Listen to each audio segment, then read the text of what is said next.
ಹರೇ ಕೃಷ್ಣ ಎಲ್ಲರಿಗೂ ಹೆಂಗೆ ನಮಸ್ಕಾರ ಎಲ್ಲರಿಗೂ ಕೃಷ್ಣ ಎಲ್ಲರಿಗೂ ಹೆಂಗದಿರಿ ಎಲ್ಲರೂ ಆರಾಮದಿರಿ ಹರೇ ಕೃಷ್ಣ ಎಲ್ಲರಿಗೂ ಹೆಂಗ ಹರೇ ಕೃಷ್ಣ ಎಲ್ಲರಿಗೂ ಇಷ್ಟೇ ಸಲ ಟ್ರೈ ಮಾಡಿ ಇವತ್ತು ಒಂದು ಚಲೋ ಅಂದರೆ ಒಂದು 80% ಚಲೋ ಇರೋ ಒಂದು ಕ್ಲಿಪ್ ಸಿಕ್ಕೈತಿ ಅದನ್ನು ಹಾಕೋಣ ನೋಡಿ.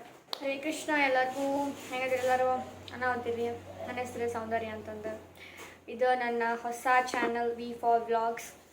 ನಮ್ಮೂರ ಲಕ್ಷ್ಮೇಶ್ವರ್ ಗದಗ ಡಿಸ್ಟಿಕ್. ನಾವಿರೋದು ಲಕ್ಷ್ಮೇಶ್ವರ್ನಾಗ. ಭಾಳ ಚಿಂತೆ ಇತ್ತು ಯೂಟ್ಯೂಬ್ ಚಾನಲ್ ಓಪನ್ ಮಾಡ್ಬೇಕಂತಂದು, ಬಟ್ ಆಗಿತ್ತಲ್ಲ ಈಗಾಗಿತ್ತು. ಓಪನ್ ಮಾಡಿ ಸಪೋರ್ಟ್ ಮಾಡಿರಿ. ಏನಾರ ಮಿಸ್ಟೇಕ್ ಇದ್ರೆ ಬಂದು ಹೇಳ್ರಿ. ನನ್ನ ಮುಂದೆ ಕಮೆಂಟ್ ಹಾಕಿ ಹೇಳ್ರಿ, ಅದು ನಾವು ತಿಳ್ಕೊಳ್ಳೋಣ. ಸೊ ಸಪೋರ್ಟ್ ಮಾಡಿರಿ ಈ ಸಲ, ಯಾಕಂದ್ರೆ ಇವತ್ತು ನಮ್ದು RCB ಮ್ಯಾಚ್ ಐತಿ. ಹಂಗಾಗಿ ನಾನೇ ವಿಡಿಯೋ ಮಾಡಿ, ಇಲ್ಲಾಂದ್ರೆ ನಾನು ಮಾಡ್ತಿದ್ದಿಲ್ಲ. ಗೆದ್ದಾಗ ಮಾಡ್ಬೇಕಂತ ಇರ್ತದೆ. ಪ್ಲೇ ಆಫಿಗೆ ಹೋದಾಗ ರೊಚ್ಚಿಗೆ ದುಡ್ಡಿದ್ದೆ ನಾನೇ ಒಂದು ವಿಡಿಯೋ ಮಾಡಬೇಕಾ ಹಾಕಬೇಕಾ RCB ಹೇಳರ್ಸಿ ಒರೆಸಬೇಕಂತ ಭಾಳ ಆಸೆ ಇತ್ತು, ಬಟ್ ಮಾಡಿದ್ದಿಲ್ಲ.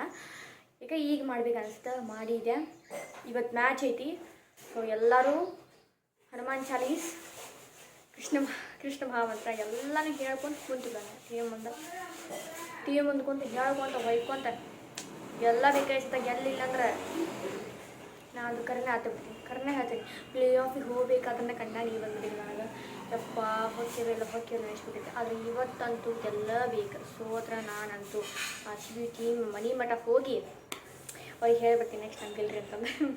ಮತ್ತೆ ಮಾಡೋಕ್ಕಾಗಿಲ್ಲ, ಅವ್ರಿಗೆ ಹೊಡೆಯೋಕ್ಕಾಗಿಲ್ಲ. ಬಿಕಾಸ್ ಅವ್ರದ್ದು ಎಷ್ಟು ಎಫರ್ಟ್ ಆಗಿರ್ತಾರೆ, ಅವ್ರದ್ದು 100% ಎಫರ್ಟ್ ಆಗಿರ್ತಾರೆ. ನಾವು ಇಲ್ಲಿ ಕುಂತು ಮಾತಾಡೋದು ನಮ್ಮ ತಪ್ಪಾಗುತ್ತೆ. ಹಾಗಾಗಿ ಹೋಗಿ ಫಾರ್ ದ ಬೆಸ್ಟ್ ನೋಡೋಣ ಅಂತ.